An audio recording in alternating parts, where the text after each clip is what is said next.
Same for big tech. They cannot get away with everything just because they're big companies. The gloves are now off. WhatsApp has sued the government of India. It has taken the government to court over its new laws. The Digital Ethics Code that we've been telling you about. It's a new set of regulations that the government of India introduced 3 months back, and they have come into effect today. So social media companies were expected to take these measures. The deadline has passed, but the companies have not acted. They were supposed to appoint compliance officers in India. Instead, they have gone to court. WhatsApp, which is owned by Facebook, has moved the Delhi High Court. And it has made some serious charges against the government. WhatsApp says India's new law challenges the right to privacy. Reports say that the company has invoked the Justice K.S. Puttaswamy versus Union of India case from 2017. They have cited this case in their plea. And this is a landmark case. It's the case that established privacy as a fundamental right for all Indian citizens. It's from 2017. So why is WhatsApp against these new rules? This is about something called the traceability provision. Tracing the source of a message. Who sent the first message?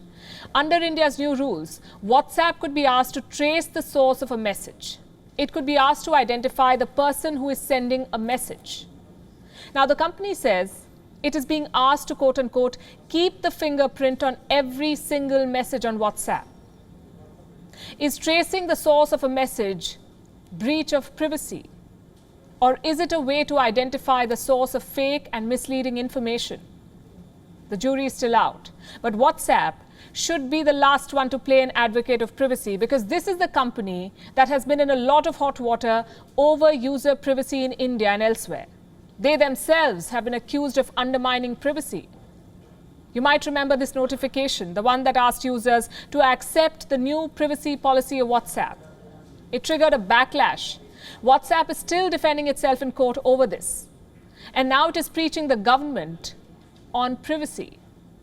In January, WhatsApp lost millions of users because of its new privacy rules. It wanted to share user data with Facebook, which is its parent company. The government of India asked WhatsApp to withdraw this new policy. The matter is now in court, and WhatsApp is the subject of an antitrust investigation.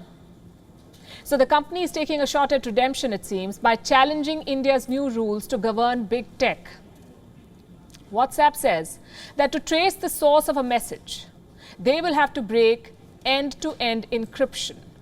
This encryption is like a lock. It's something that companies promise to assure their users that they are not reading their messages. If anything on the internet is end-to-end encrypted, it basically means that only two sides can read the message, the one that is sending it and the one that is receiving it. Nobody in between. WhatsApp says it will have to break this lock, this end-to-end encryption, to follow India's new law. And that will be a breach of user privacy. WhatsApp has written a blog post today. It talks about the demand for traceability, and it calls it, and I'm quoting, it calls this demand a new form of mass surveillance. So in effect, WhatsApp says the government of India is asking it to conduct, quote unquote, mass surveillance. What is the government's response? It's a strong statement. India says it respects the right to privacy. It is fundamental, but it's not absolute. The government says the new rules are in public interest and they follow the laws of the land. Allow me to quote from this statement. It is from India's IT Minister Ravi Shankar Prasad. And he said, and I'm quoting, none of the measures proposed by India will impact the normal functioning of WhatsApp in any manner whatsoever. And for the common users, there will be no impact. Then he goes on to say, as per all established judicial dictum, no fundamental right, including the right to privacy, is absolute and it is subject to reasonable restrictions. The right to privacy is not absolute. No right is. It is subject to reasonable restrictions. India is not the only country, by the way, that has demanded traceability. Information on the source of a message. To trace the source of a message. In October last year, the United Kingdom, the United States, Australia, Japan and India signed a statement. It called on big tech to provide governments with a backdoor that would allow them to read messages. So why do governments want this power? For national security reasons, they say. They want to be able to stop any potential security threats, like terrorist activities. In recent years, terrorists have used secure messaging apps to plan attacks and to recruit more members. But technology companies have turned down demands from governments. So far, this was a tug of war. Now the battle has reached a court of law. And the case in India is the first of its kind, which is why the world is watching this very closely. Also because India is the biggest market for WhatsApp. It has more than 400 million users in India. Indians exchange more WhatsApp messages than people in any other country on this planet. So what does WhatsApp want from this lawsuit? It is looking for two key outcomes. Number one, WhatsApp wants the court to declare traceability unconstitutional, meaning the government cannot demand the source of a message and that it's unconstitutional. And number two, WhatsApp employees in India should not face criminal action if they do not comply with the law of the land.